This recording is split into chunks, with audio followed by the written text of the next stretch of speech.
Bondy, ici Bondy. Ici Bondy, ici Bondy. B. B, C, PVC. Bondy. Bondy. Bondy, Blog. Café. Bondy Blog Café. Gabriel garde l'anonyme. Ici Bondy, ici Bondy. Bondy Café.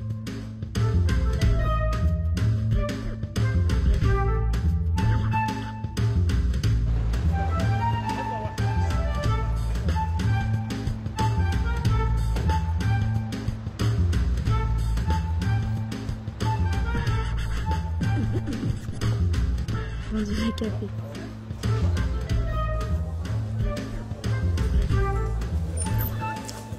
Jean-Christophe Lagarde, bonsoir. Vous allez bien? Bienvenue à Bondy. Merci.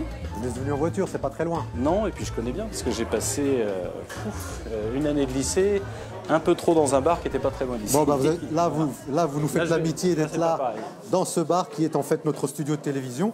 Merci en tous les cas d'être venu ici au Bondy Blog. Vous savez, vous connaissez le principe de l'émission. Des jeunes du Bondy Blog préparent cette émission pendant une quinzaine de jours et attendent des réponses un peu plus punchy que l'on peut écouter par ailleurs. Alors, on sait que depuis... oui, pardon, c'est vrai, il faut d'abord commander. On est au bar. Je vais prendre un orangina, s'il vous plaît. Et moi, un Perrier, s'il te plaît, Thaïlande. Merci. Jean-Christophe Lagarde, François Hollande vient de s'exprimer dans une longue conférence de presse. J'imagine que vous l'avez suivi parce que vous êtes à la fois député-maire de Drancy, mais vous êtes aussi secrétaire général de l'UDI. Donc, quelles sont vos réactions par rapport à cette conférence de presse? J'en ai écouté qu'une partie, parce que le reste du temps, j'étais dans la voiture. J'en attendais pas grand-chose, et très franchement, j'ai pas été déçu. Jean-Christophe Lagarde, pour vous, pour résumer, ce n'est pas un bon président. Je pense surtout que c'est un président qui sait pas où il va.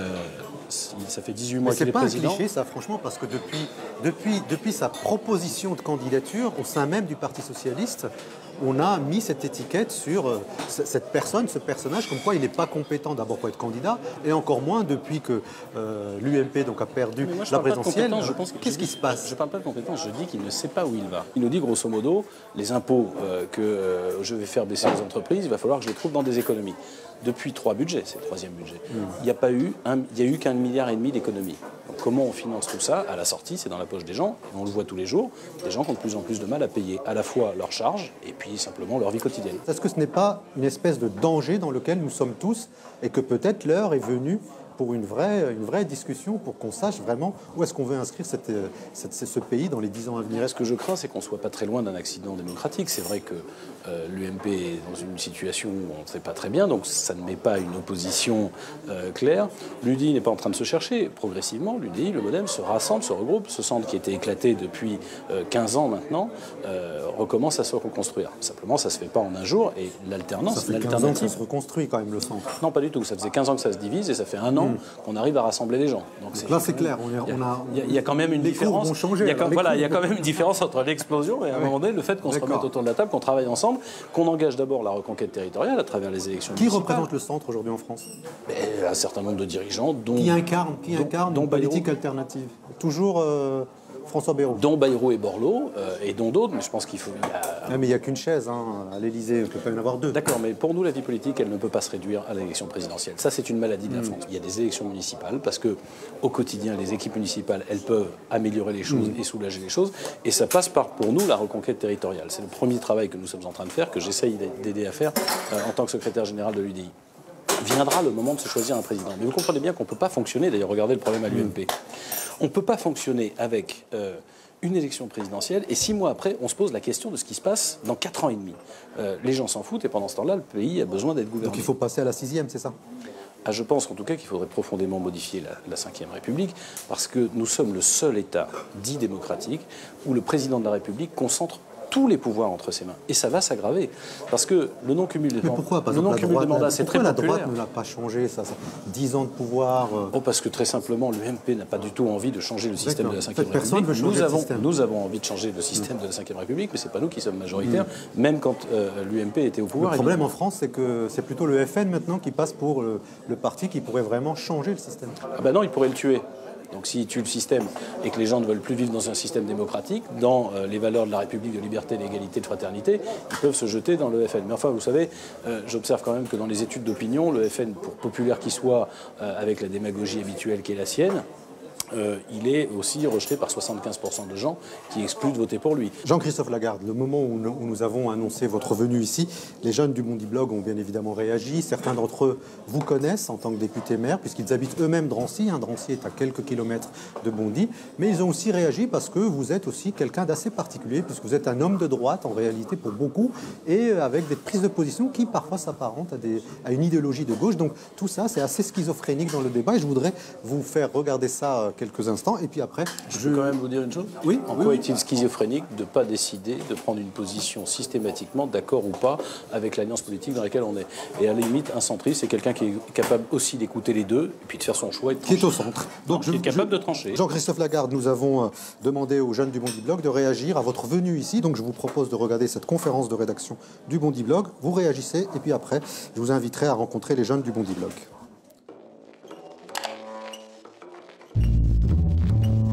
On reçoit Jean-Christophe Lagarde, député maire de Drancy et secrétaire général de l'UDI.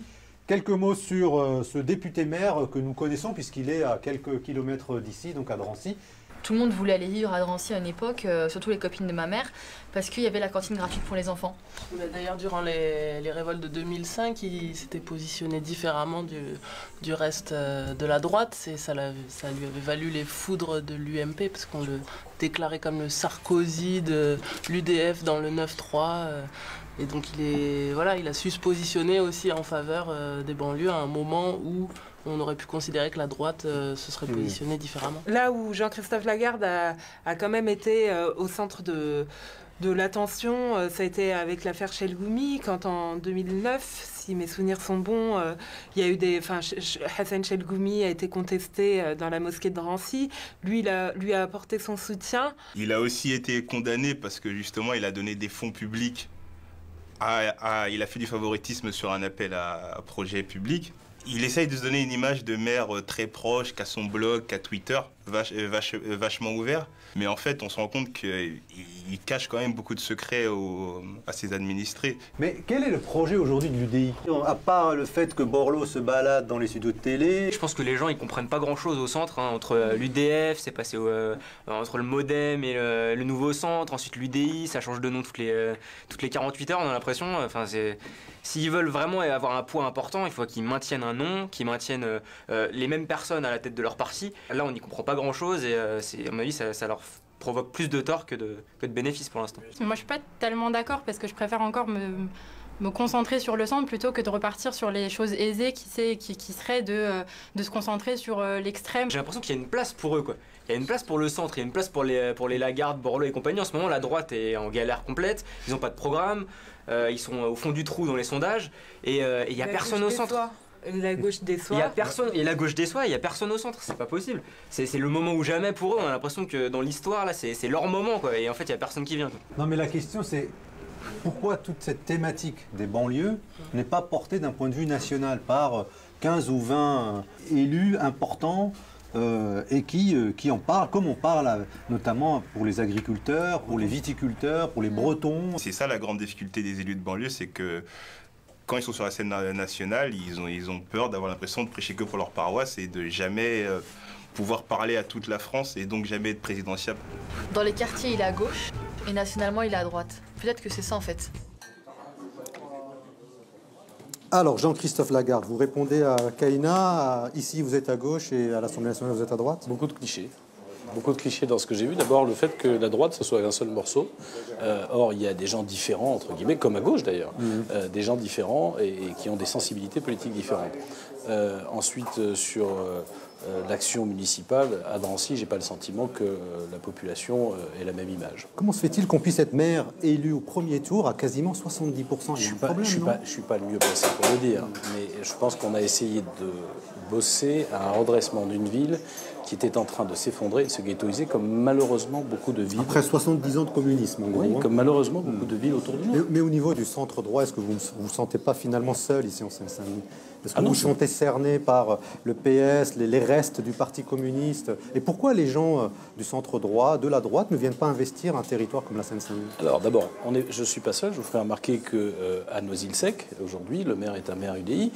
Qu'à Épinay, Hervé Chevreau n'est pas UDI, mais il est très proche de nous. Au Bourget, à Beaujour, donc il y a un certain nombre de maires. Donc la sociologie bouge, c'est ça? Oui, la totalité des maires UDI, quand les gens en ont fait l'expérience, ont été réélus au premier tour avec environ 60% des voix. Borloo dit souvent un truc assez juste. Quand vous êtes maire, le problème, c'est d'arriver à emmener tout le monde dans la même direction, peu importe l'opinion politique de la personne, du moment qu'on réalise le projet.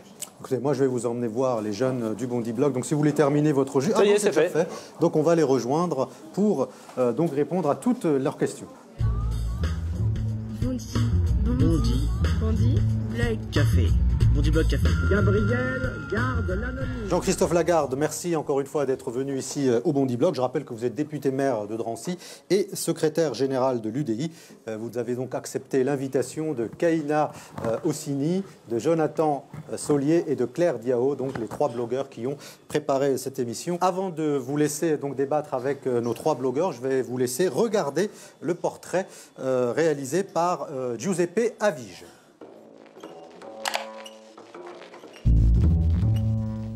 Avant, quand on disait Lagarde, on pensait tout de suite à Christine, ministre de l'économie et présidente du FMI. Mais ça, c'était avant. Moi, je veux vous parler de Jean-Christophe. Monsieur Lagarde, jeune de la politique, devenu baron pour avoir mis à terre la vieille garde communiste et déboucler la ceinture rouge. Jean-Christophe Lagarde, c'est un centriste de combat. Il est tombé dans la politique et déjà au centre tout petit, puisqu'il était militant de l'UDF dès l'âge de 20 ans. À 21 ans, il fait la campagne de Raymond Barre, il devient président des jeunes démocrates sociaux. Et puis, à 26 ans, il va défier l'un des poids lourds du Parti communiste, Jean-Claude Guessot, déjà à Drancy, aux législatives. 2 ans après, il va au municipal à Drancy, il met en ballottage le maire communiste qui était là depuis 36 ans. Et puis, en 2001 et en 2002, il rafle et la mairie de Drancy et la circonscription, les législatives, également à Drancy. C'est une vraie performance qu'il fait, puisque c'était la ceinture rouge qu'on appelait à l'époque, c'était un vrai bastion communiste, et il est quasiment d'ailleurs le seul des centristes à avoir comme ça remporté et une ville et une circonscription en Seine-Saint-Denis. Donc il s'est battu, tout simplement. Il est aussi un adepte des coups d'éclat, je dirais, puisque il s'est taper du poing sur la table quand il le faut. On l'a vu récemment aller manifester devant le syndicat des transports à Saint-Lazare pour réclamer une station de métro à Drancy. Il va aussi s'apprêter à porter plainte contre l'État pour dénoncer les dangers de la gare de triage qui, selon lui, transporte des matières dangereuses qui pourraient mettre en danger les habitants. Il suit en 2007, pendant la campagne présidentielle, il est le porte-parole de François Bayrou. Et puis, après le premier tour, il prend ses distances par rapport à Bayrou et donc il va finir par... Il rejoint le Nouveau Centre, qui d'ailleurs il va quitter quelques années après. Sur l'Europe, il se prononce contre l'élargissement, il vote contre le traité constitutionnel, alors que l'Europe, c'est vraiment quelque chose qui est très identitaire pour les centristes. Il a pris position pour la dépénalisation du cannabis, il a été un des rares députés à droite à voter pour le mariage pour tous. C'est effectivement des prises de position qui marquent et qui relèvent, à mon avis, d'une stratégie originale pour essayer de garder un électorat fort, que ce soit à gauche ou au centre. Aujourd'hui challenger, Jean-Christophe Lagarde peut-il convoiter un poste de ministre, voire devenir le poulain du centre pour les présidentielles ? Bon, pour l'instant, on n'en est pas là. Il y a déjà beaucoup de candidats à droite et même au centre. Il y a déjà, ne serait-ce que François Bayrou et Jean-Louis Borloo. Mais il est encore très jeune, et donc tous les espoirs lui sont permis.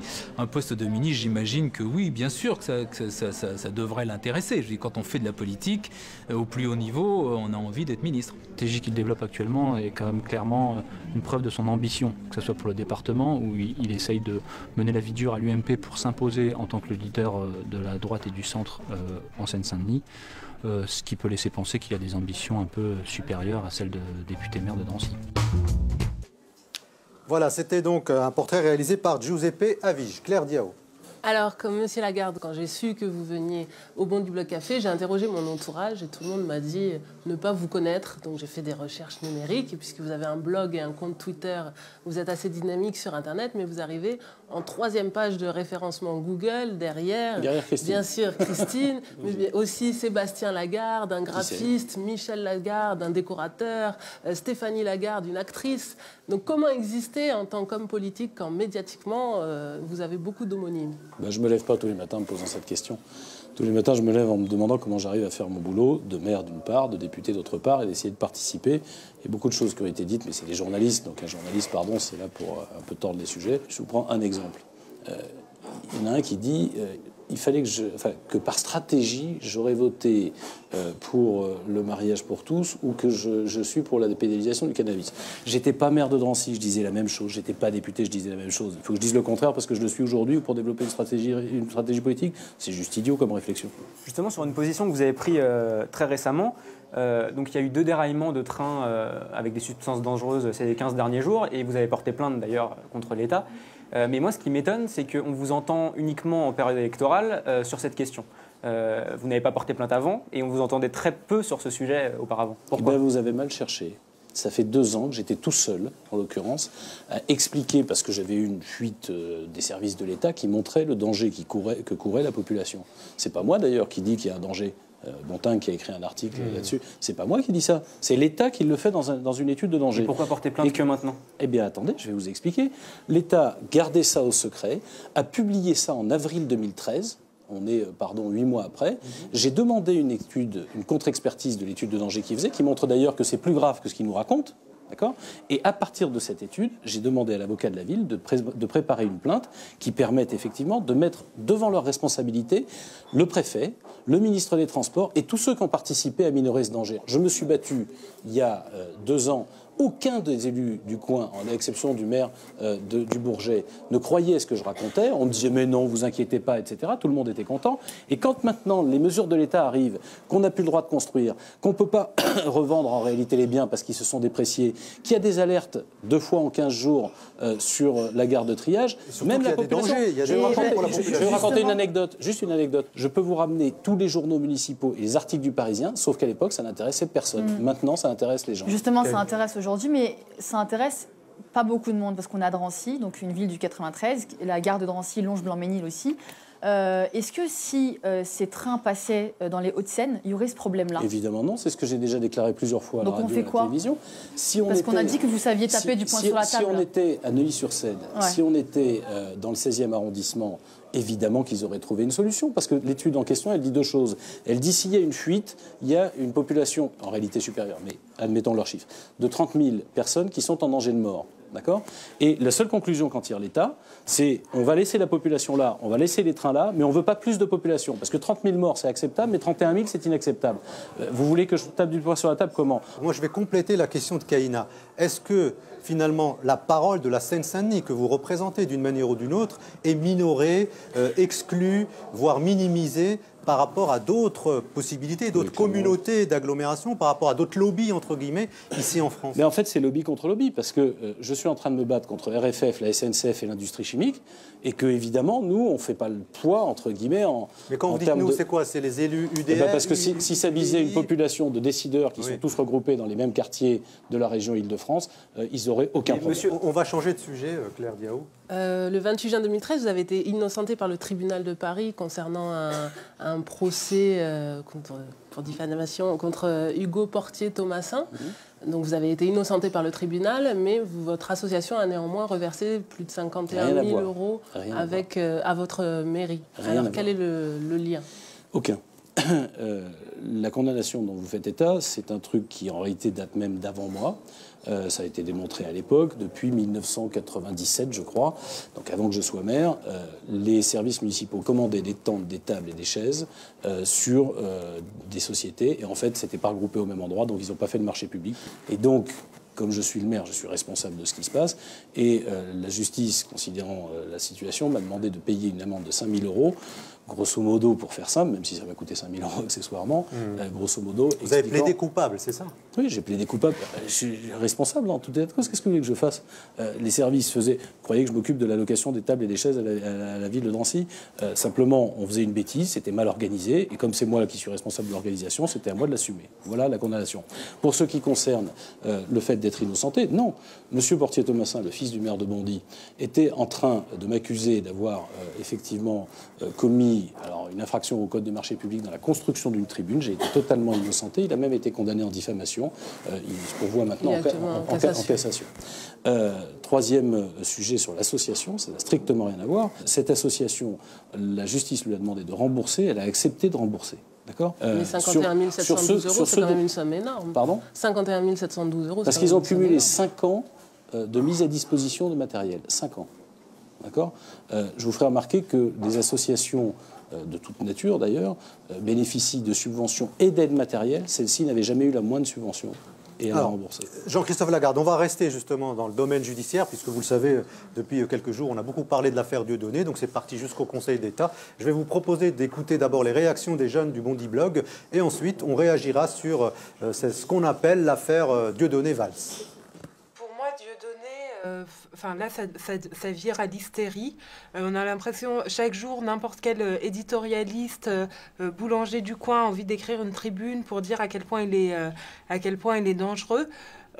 Pour moi, on lui rend service. Ça sert toute sa rhétorique d'ennemi public numéro 1, d'antisystème. Et puis, ça ne va pas empêcher les gens d'aller le voir, au contraire. Ça sert 3 personnes, Dieudonné.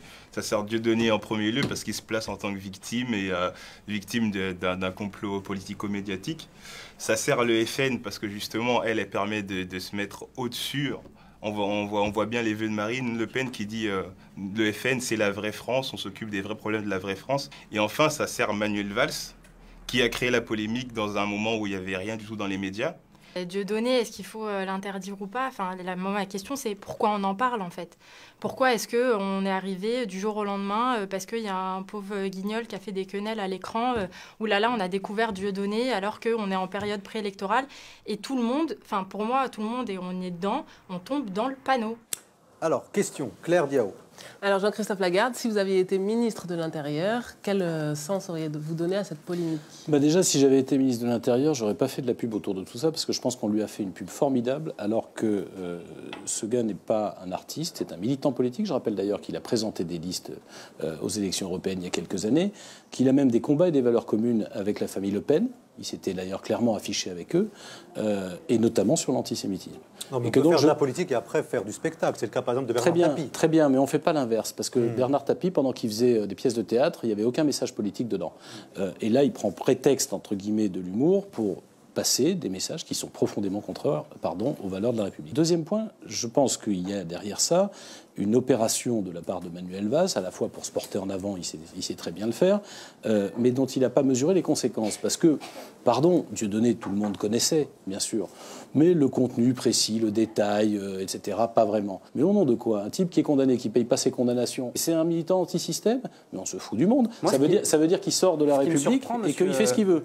Ce qui me surprend, M. Lagarde, c'est que vous êtes très très critique envers les Le Pen, envers le FN en général. Pourtant, vous avez soutenu Nicolas Sarkozy lors de la campagne de 2012, qui a fait une campagne très à droite.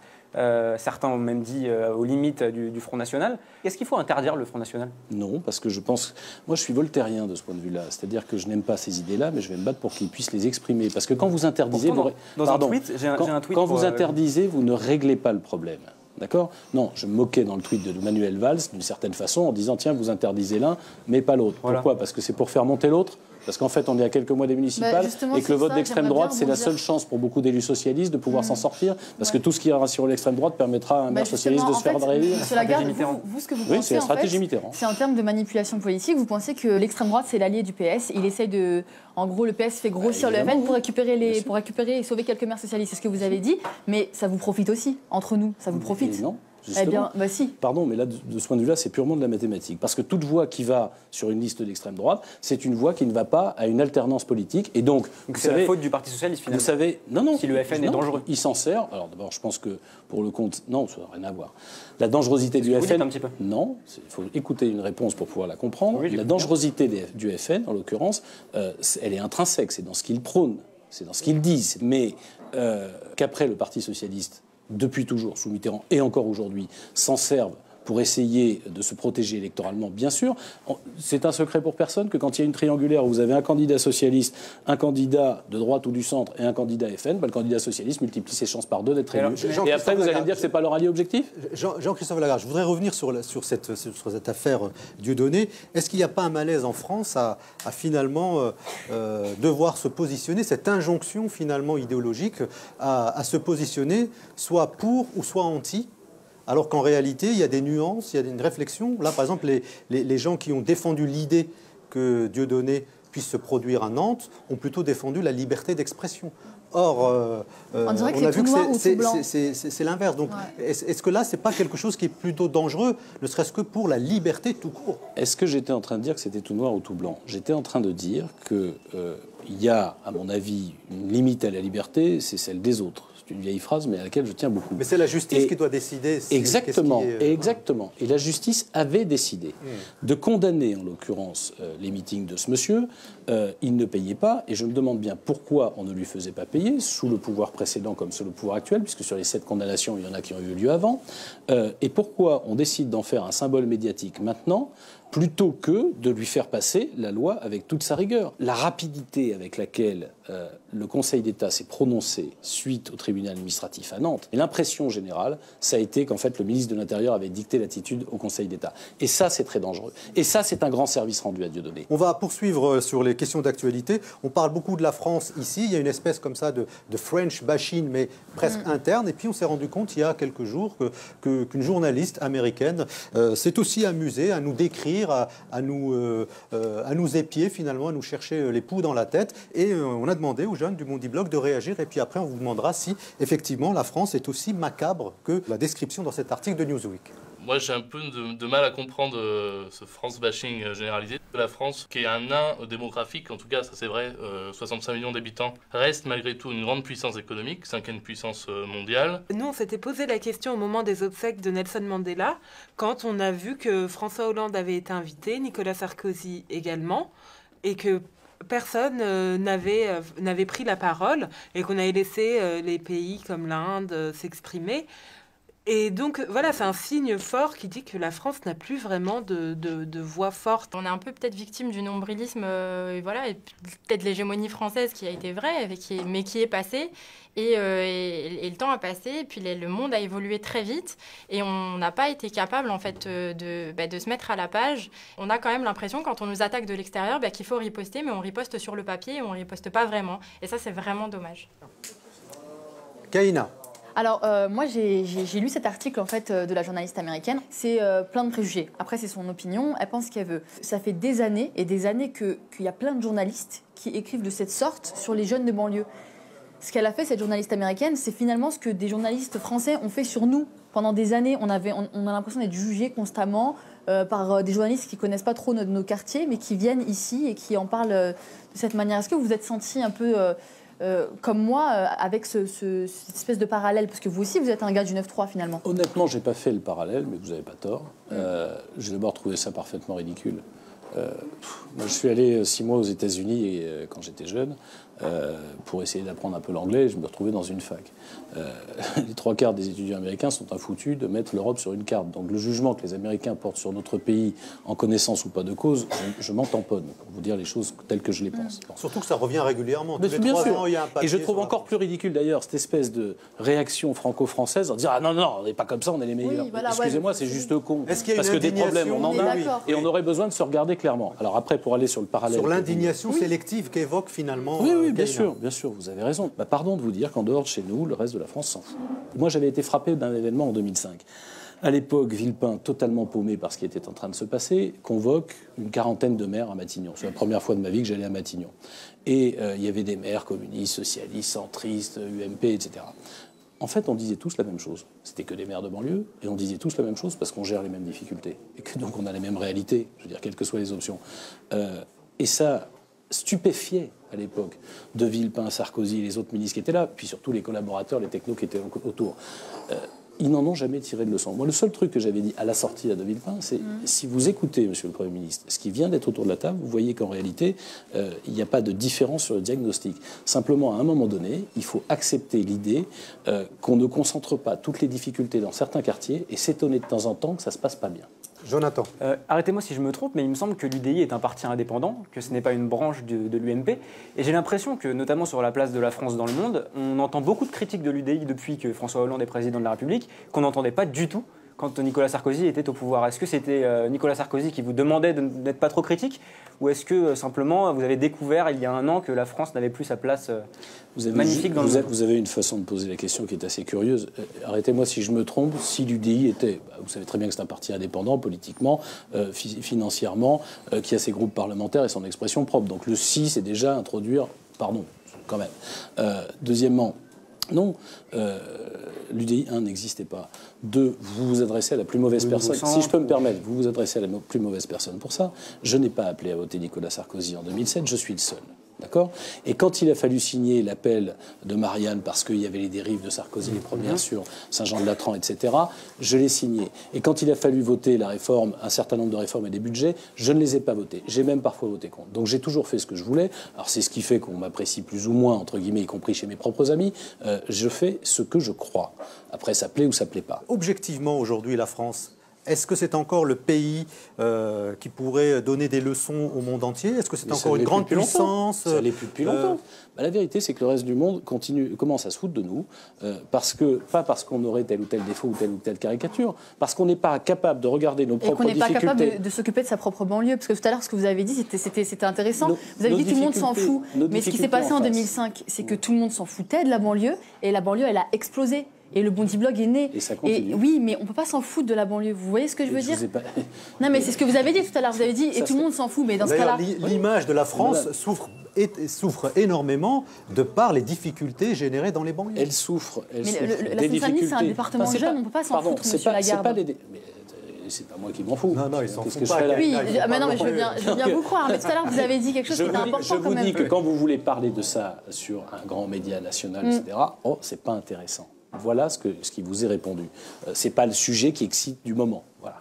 Jamais. C'est jamais le moment. Il faut mettre des bonnets rouges alors. Sauf quand ça pète. Et à ce moment-là, vous vous retrouvez avec les deux excès. Ouais. L'excès de celui qui pète les plombs et l'excès de celui qui veut absolument lui taper sur la tête. Personne ne se posant la question du pourquoi, au départ, ça explose. Sincèrement, Jean-Christophe Lagarde, on a plutôt le sentiment que la Seine-Saint-Denis n'est pas représentée, qu'il n'y a pas une unité, en tout cas, il n'y a pas ce que disait tout à l'heure Jonathan, c'est-à-dire une façon de transcender finalement les clivages politiques au service de la réalité de ce département. Sur ce point, si je peux me permettre, vous vous trompez, parce que moi, ça a été ma principale découverte en devenant maire, c'est qu'en réalité... quand on a des difficultés, des dossiers à gérer, etc., entre les élus de différents mouvements politiques... Oui, c'était le cas avec Claude Dillin et Éric Raoult, par exemple, qui étaient deux bords opposés qui se regroupaient assez facilement, honnêtement, pour défendre les mêmes choses. Mais pour le faire entendre en dehors de la Seine-Saint-Denis, en dehors des administrations, vous vous heurtez à une démocratie médiatique qui est plus médiatique que démocratique, c'est-à-dire qui ne traite jamais les sujets, qui s'attache aux apparences et jamais au fond. Alors, on va justement aller à Aulnay, c'est pas très loin d'ici, où Iman Yousfi s'est intéressé à la fermeture prochaine donc de Peugeot Aulnay avec ce reportage, et notamment en termes de reconversion donc des futurs chômeurs de PSA. Une justification à la fermeture de l'usine d'Aulnay. Les actionnaires, c'est eux qui nous coûtent cher. C'est eux qui licencient, qui ferment les usines, et c'est eux qui ramassent le profit et les bénéfices. C'est la première fois que... 12 juillet 2012, la direction de Peugeot annonce la fermeture de ce site, PSA Aulnay. Un an et demi après, que deviennent réellement ces employés? Chômage ou reconversion? Personne n'est logé à la même enseigne. Abdallah, t'as passé combien de temps dans cette usine PSA Aulnay? 13 ans. T'as fait quoi comme poste exactement? J'étais à la chaîne, j'étais opérateur. Et 4-5 ans après, je suis passé à ce qu'on appelle polyvalent. Mais aujourd'hui, tu es revenu à l'usine. On voit que la porte 3, elle est carrément fermée, cadenassée. Comment ça se passe à l'intérieur? C'est le désert. C'est le désert, tout est démonté, le montage n'est plus le même, il est même interdit à l'accès. Ceux qui soi-disant, qui doivent travailler, ils ne travaillent pas, ils n'ont plus de travail, les chaînes elles sont démontées, donc ils restent entre eux dans les UP à discuter. Comment ils la vivent cette fermeture? Est-ce qu'ils ont réussi à retrouver un emploi? Comment ça se passe pour eux? Malheureusement, la majorité, c'est tous pareil. Ils sont tous au chômage, ils sont tous à la recherche d'emploi. Il y en a très peu qui ont pu être reclassés. D'autres encore se sont reconvertis, comme Franck, devenu ingénieur du son auto-entrepreneur et rappeur, passion qu'il cultivait bien avant la fermeture. J'ai passé mon bac à Aulnay, bac que j'ai pas eu. Et ensuite j'ai arrêté l'école. Je suis tout de suite parti en intérim, qui m'a proposé de travailler de nuit à PSA en tant qu'intérimaire. Je me suis dit pourquoi pas, de nuit, ça me permet de faire la musique le jour. Au bout de 7 ans de boîte, je suis devenu moniteur de ligne. J'ai beaucoup de collègues, de camarades qui sont venus et qui m'ont dit « Cash, il faut à tout prix que là tu fasses une chanson sur ce qui se passe. » Au rythme de leur discours bien ficelé, culpabilisant. Pendant que le monde tourne comme leur moteur, le nôtre s'effondre au profit de certains saboteurs. Ça permet aussi de ne pas faire oublier cette fermeture pour montrer aux gens ce qui s'est passé chez nous et les mettre en garde sur ce qui pourrait se passer chez eux aussi. Et l'après PSA, ça se passe comment? On vit un petit peu au jour le jour. C'est sûr que moi, j'étais beaucoup plus inquiet pour les autres que pour moi au moment de cette fermeture. Pourquoi? Parce que moi, je suis dans un âge où je peux encore me refaire assez facilement. Quand on arrive à 50 ans, on est quand même loin de la retraite, mais on est loin des 30 ans aussi. PSA, patron saboteur d'avenir. Qu'est-ce que ça te fait aujourd'hui de voir là tout ce parking vide?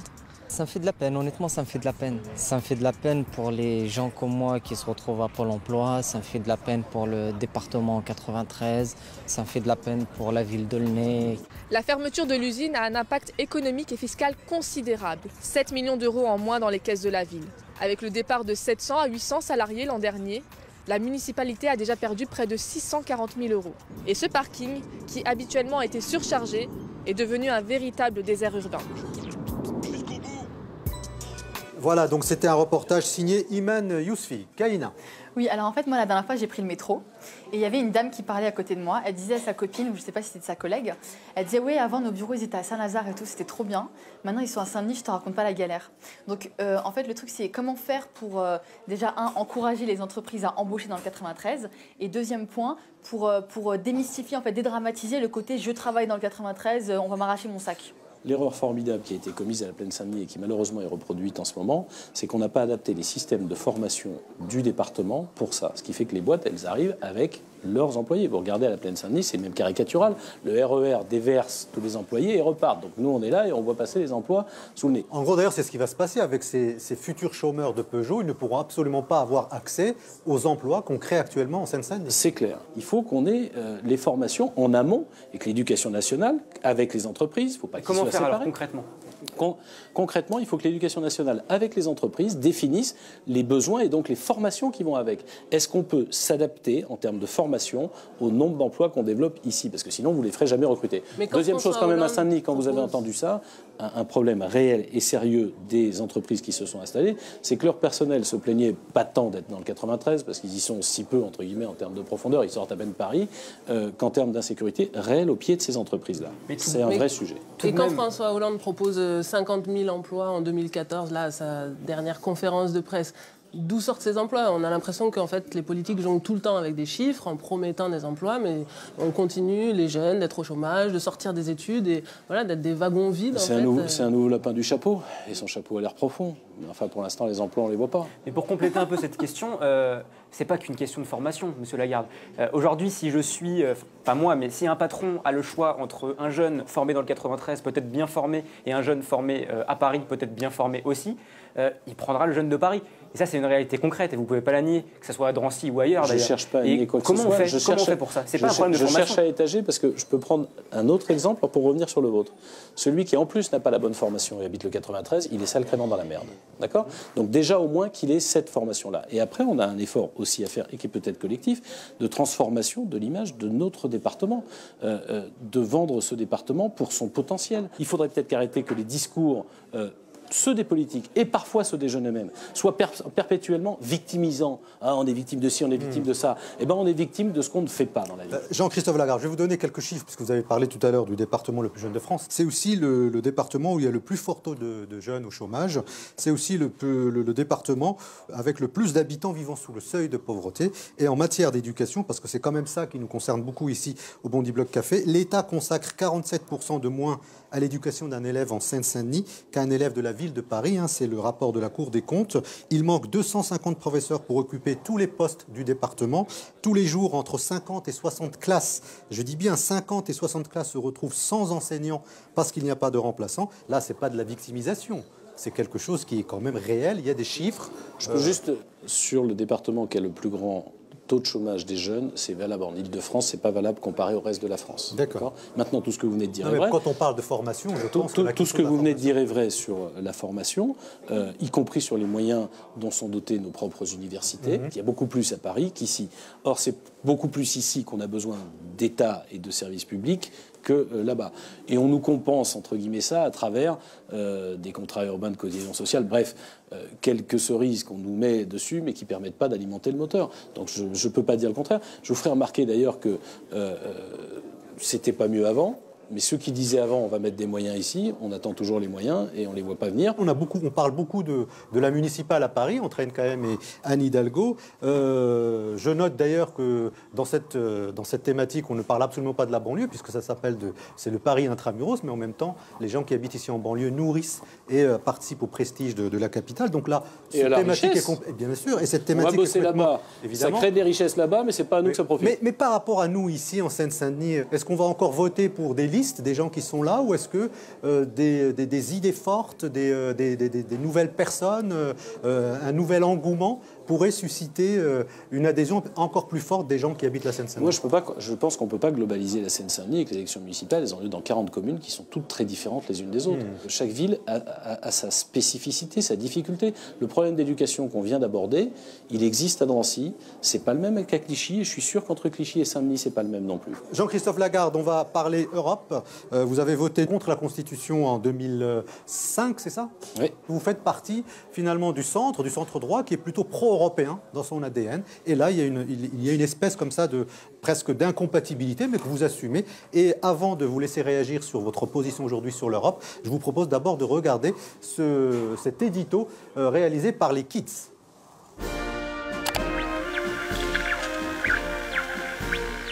Elle n'a plus fière allure, l'Union européenne. Longtemps, elle a été un rêve. D'abord traité de Rome, puis Maastricht, puis Lisbonne. Et puis, l'Union européenne est devenue comme Brigitte Bardot. Une vieille séductrice qui a mal vieilli avec ses rides et ses points noirs. Aujourd'hui, l'Europe des peuples doit causer avec la dure réalité. Il y a tout ça, pourtant qu'il ne faut pas oublier. Comme à chaque fois, les Européens n'iront pas jusqu'aux urnes en pensant que tout ça ne sert à rien. En regardant tous les milliards bien cachés que les coffres-forts de Belgique ou Luxembourg ont su aspirer. À côté, il y a ces millions d'Espagnols et Grecs aux maisons bradées et aux portefeuilles pompés. En Europe, toujours, il y a ce pays, la Turquie, qui a renoncé à l'entrée dans l'Union, mais qui a déjà sa place parmi les grands.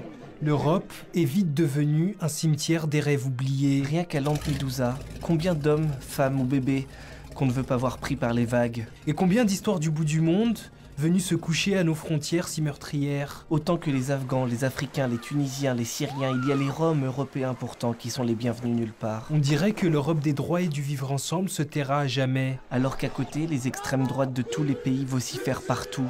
Les fascistes qui s'amusent en Italie, le pouvoir norvégien qui abrite des islamophobes et Marine Le Pen qui est imitée par la classe politique française. Tout ça sous l'œil des silences complices. Il y a tout ça pourtant qu'il ne faut pas oublier. Alors comme au début, on n'a plus qu'à croire en un rêve qui est devenu un cauchemar.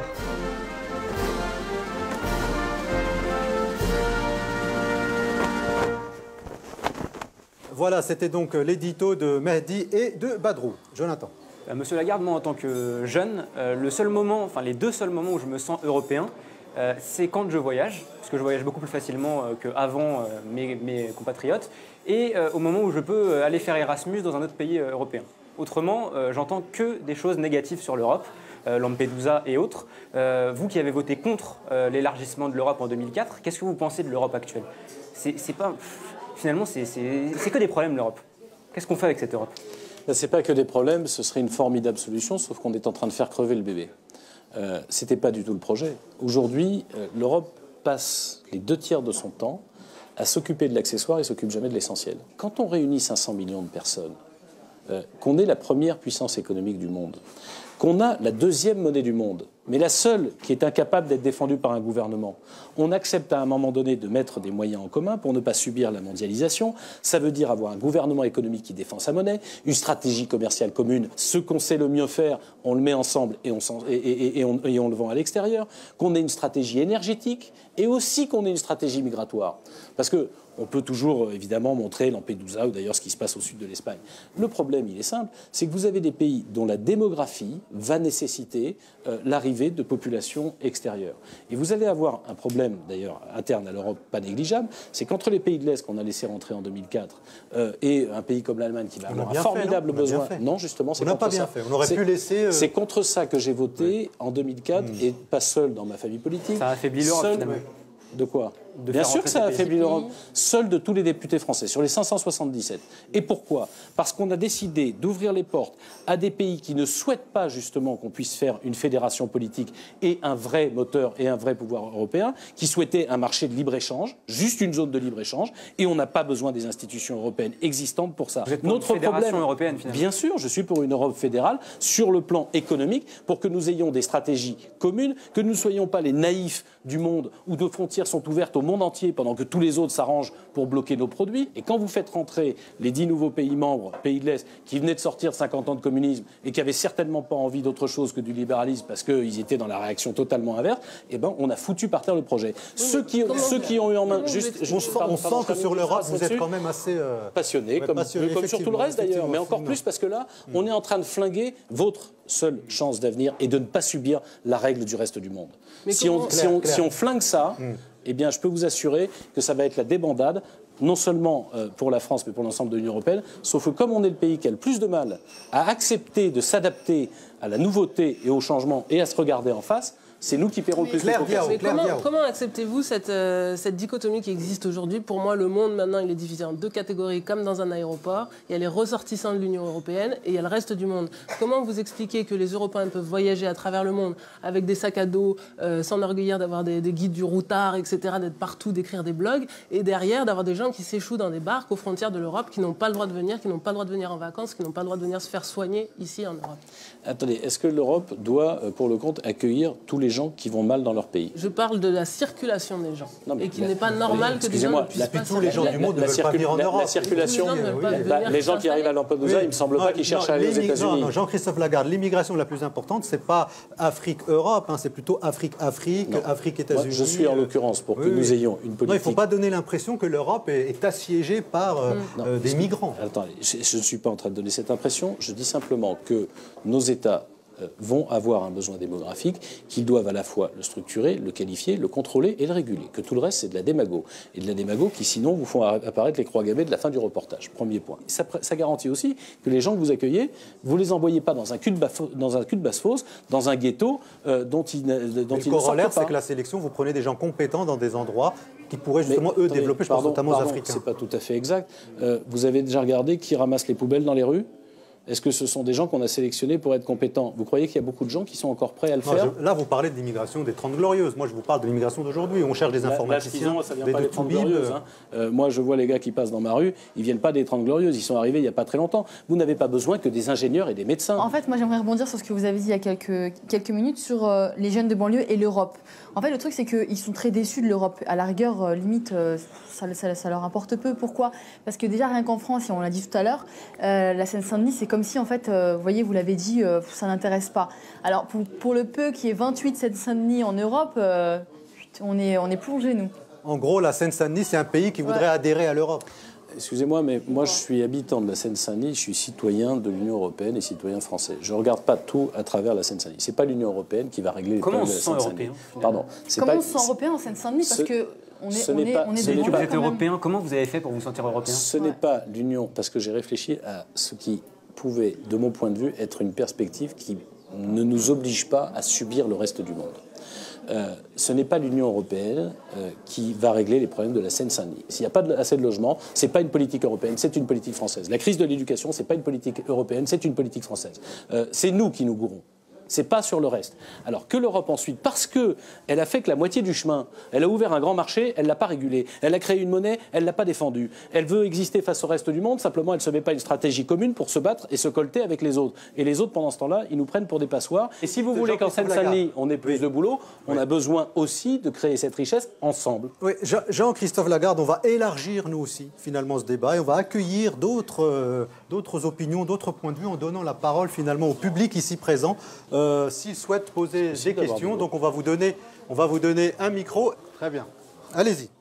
Bonsoir Jean-Christophe Lagarde. Aujourd'hui, vous êtes le seul député de l'opposition en Seine-Saint-Denis.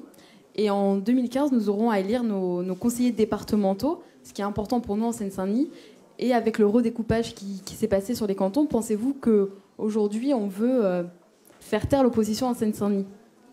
Le découpage imaginé par Claude Barthelone et par M. Troussel, le président du Conseil général, c'est une escroquerie démocratique indigne qui ne vise pas à affaiblir l'opposition, qui vise à garantir que le Parti socialiste fera de toute façon, quel que soit le vote des électeurs, entre 24 et 28 sièges aux prochaines élections départementales de 2015, à éliminer le Parti communiste parce qu'ils sont en train de vouloir s'en débarrasser après avoir été longtemps leurs alliés.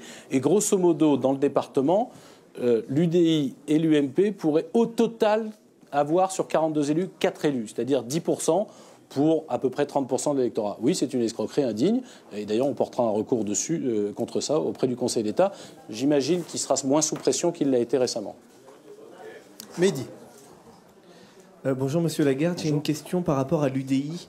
On a l'impression quand même que c'est le parti des gens tristes, l'UDI, que c'est un parti où on retrouve à la fois les indécis, et des gens qui courent un peu à leur perte. C'est peut-être un peu méchant dit comme ça, mais on a quand même l'impression que c'est un parti qui sera jamais mis en avant. Un petit parti avec beaucoup d'indécision. Merci Mehdi. Jean-Christophe Lagarde, très court. Je sais pas, j'ai peut-être donné le sentiment d'être triste, mais c'est pas... Non, mais pas vous, je pense. Il explique finalement, vous n'avez pas une fenêtre très très grande finalement. Ah mais moi je pense que la fenêtre elle est beaucoup plus grande qu'on ne le pense. Ce qui est simple en vérité, c'est de faire de la caricature permanente. C'est de réagir toujours de la même façon, c'est ce que vous disiez tout à l'heure, des votes surprenants, des positions surprenantes. On réagit toujours à la même façon selon qu'on se positionne à un endroit ou à un autre. Et un centriste, c'est pas de mélanger entre les deux. C'est d'essayer de regarder les choses comme elles sont. Et bon, alors c'est moins marrant, c'est moins excitant que Le Pen et Mélenchon, parce que Le Pen vous racontera toujours qu'il y a ces salauds d'étrangers, Mélenchon, il y a ces salauds de patrons, et puis on attend toujours la solution. Voilà. Et ben, c'est moins marrant, mais c'est peut-être plus efficace. Et quand on est aux responsabilités, en général, ça marche mieux. Voilà. Merci beaucoup, Jean-Christophe Lagarde. En tout cas, vous avez eu l'occasion de parler aux Français ici, en direct, au Bondi Blog, et aussi, bien évidemment, sur tout le territoire français. Avant de nous quitter, vous savez, il y a une tradition ici. On a l'affiche du Bondi Blog Café que vous devez dédicacer. Donc, on va vous l'apporter. Vous mettez ce que vous voulez. Vous pouvez la mettre à côté de Jean-Marc Ayrault. Vous pouvez la mettre à côté de Henri Guénaud. En tous les cas, la position géographique de votre dédicace ne sera pas interprétée comme une position politique. Oui, parce que là, sinon, je suis à l'extrême gauche. Continuez. C'est pas mon truc. Avant de nous quitter, je voudrais d'abord remercier Kaina, Claire et Jonathan d'avoir préparé cette émission. Avant de conclure réellement, je voudrais vous parler d'une initiative portée par France Télévisions qui s'intitule #racisme ordinaire, les mots qui font mal. C'est une opération qui va être lancée le 6 février pour pouvoir lutter contre le racisme. Voilà, Jean-Christophe Lagarde, vous venez de terminer votre dédicace. Je vous propose de la lire à haute voix. Merci de votre invitation et surtout de montrer que dans notre département, il n'y a pas que des problèmes, il y a aussi beaucoup de talents et d'atouts. Je n'ai pas écrit parce que c'était trop long, mais merci de m'avoir ramené dans un quartier que j'ai fréquenté il y a une trentaine d'années quand j'étais au lycée. Merci beaucoup. Et moins longtemps que ça quand j'étais pion d'ailleurs.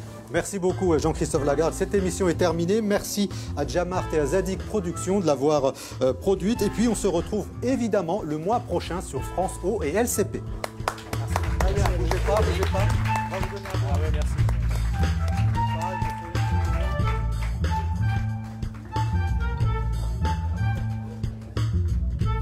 C'était sympa, c'était une interview, on va dire, dynamique. Il était abordable. Je trouve qu'il a fait des bons tunnels quand même. Il était plutôt honnête. Il essaye de définir un centre, mais comme c'est très dur de le définir, Ça reste une question à suspens. Il était un petit peu agressif quand même. On sentait qu'il n'était pas, on n'était pas forcément à l'aise, mais lui non plus. Quand on essayait de le titiller, justement, je l'ai trouvé un peu sec à quelques moments, tu vois. Moi, j'ai un message à adresser à Jean-Christophe, c'est de ne jamais baisser la garde.